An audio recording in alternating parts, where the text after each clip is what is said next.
Metro bus हुकूमत का एक अच्छा मंसूबा जरूर है, लेकिन जिस तरह स्टेशन और बस के अंदर मसले मसाइल हैं, स्टेशन के बाहर मसाइल इतनी ही शिद्दत से जन्म ले रहे हैं। जहां नज़्मो ज़ब्त होना चाहिए मगर नजर आती है बदनज़मी, बेहंगमी, अवाम स्पेशल खवातीन के लिए परेशानी का सबब भी है।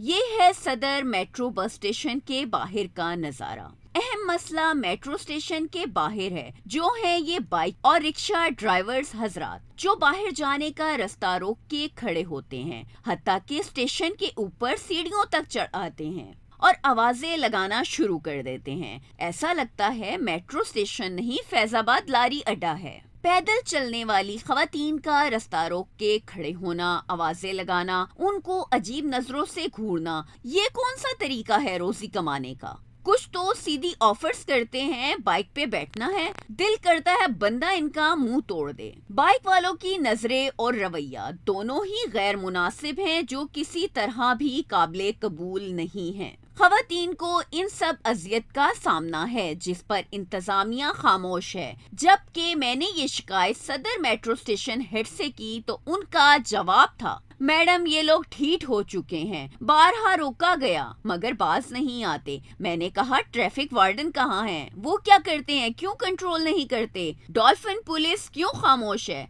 कहते मैडम इनको कोई नहीं रोक सकता। ये सुनकर मुझे बहुत हैरत हुई, जो कि बहुत अलार्मिंग है, पर जैसे कोई कानून लागू ही ना होता हो और ये ऐसे ही बेलगाम रहेंगे। इंतजामिया खामोश है, कोई इनको कंट्रोल नहीं कर सकता। जनाब, रिस्क का मामला अपनी जगह, मगर ये हक नहीं कि आप किसी का रास्ता रोक के खड़े हो जाएं और उसको परेशानी का सामना करना पड़े। हम रोजी रोटी के खिलाफ नहीं, मगर ये तरीक़ेकार गलत है। अवामी जगह पर रुकावट डालना काबिले सजा जुर्म है।